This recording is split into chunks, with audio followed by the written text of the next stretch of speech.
Hi friends, Mahanadi சீரியலில் அடுத்த வாரம் என்ன நடக்க போகுதுன்னு பார்க்கலாம். வாங்க வீடியோக்குள்ளே போகலாம். நம்ம சேனல் இன்னும் சப்ஸ்கிரைப் பண்ணாதவங்க சப்ஸ்கிரைப் பண்ணிக்கோங்க. விஜய் ஒரு சின்ன கம்பெனி மாதிரி அப்பளம் போடுறதுக்கு ரெடி பண்ணிக்கலாம், அதுக்கு நான் ஹெல்ப் பண்ணுறேன் அப்படின்னு ஒரு நாள் சொல்லியிருந்தாரு.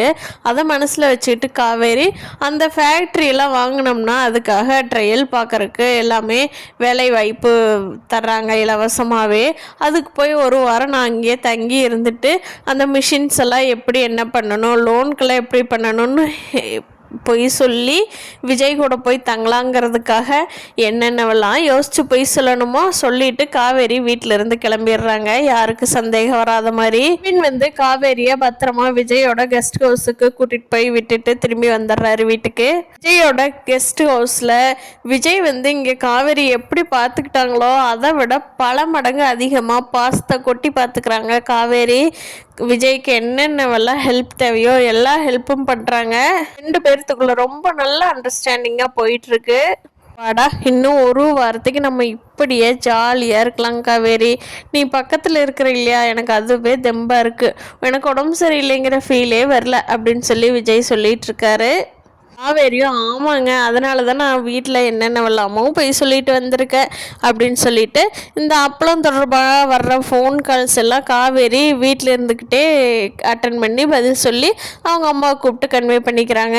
பரவாயில்ல விஜய், ஸ்டால் போட்டதுலேருந்து எங்களுக்கும் அப்பளம் நல்லா போயிட்டுருக்கு, நல்லா மூவிங் ஆகுது, இப்படியே இந்த வெண்ணிலா விஷயத்தை முடிச்சு விட்டதையும் அப்பாடான்னு நீங்கள் நானும் பாப்பா 3 பேரும் தனியாக ஒரு லைஃப் சந்தோஷமாக வாழலாம் அப்படின்னு சொல்லி காவேரி சொல்கிறப்ப விஜய் எங்கம்மா போயிடும், அந்த நாள் சீக்கிரமாக வரதான் போகுது அப்படின்னு சொல்லி விஜய் பேசிகிட்டு இருக்காங்க.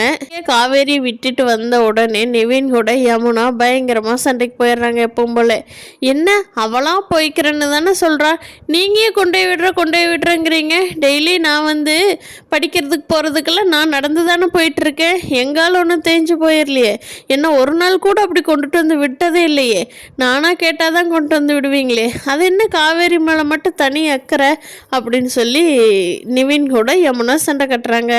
அதுக்கு நிவின் ஒரு தனியாக ஒரு பொண்ணை கொண்டு 7 நாள் தங்க வைக்கணும்ல, அதனால அங்கே ரூம் வசதியில் எப்படி இருக்குமோன்னு சொல்லி தான் நான் கொண்டே விட்டுட்டு வந்தேன், இனிமேல் இந்த 7 நாளுக்கு என்ன நான் எங்கேயும் போக மாட்டேன் சரியா, நீ சந்தேகப்படுற மாதிரியெல்லாம் இருக்கவே முடியாது ஒரு ஃபேமிலிக்குள்ளே, மனுஷங்களுக்கு கண்டிப்பாக அதுவும் புருஷன் பொண்டாட்டிக்கு நம்பிக்கை தான் முக்கியம்னா அப்படின்னு சொல்லி நிவின் சொல்கிறாரு. பார்க்கலாம் ஃப்ரெண்ட்ஸ், நிவின் யமுனாவோட பிரச்சனை எப்போ தீரப்போகுது, விஜய் காவேரி எப்போ பசுபதியை பிடிக்க போகிறாங்கங்கிறத அடுத்த வார எபிசோடில் பார்ப்போம். இந்த வீடியோ பிடிச்சிருந்தா லைக் பண்ணிக்கோங்க. தேங்க்யூ.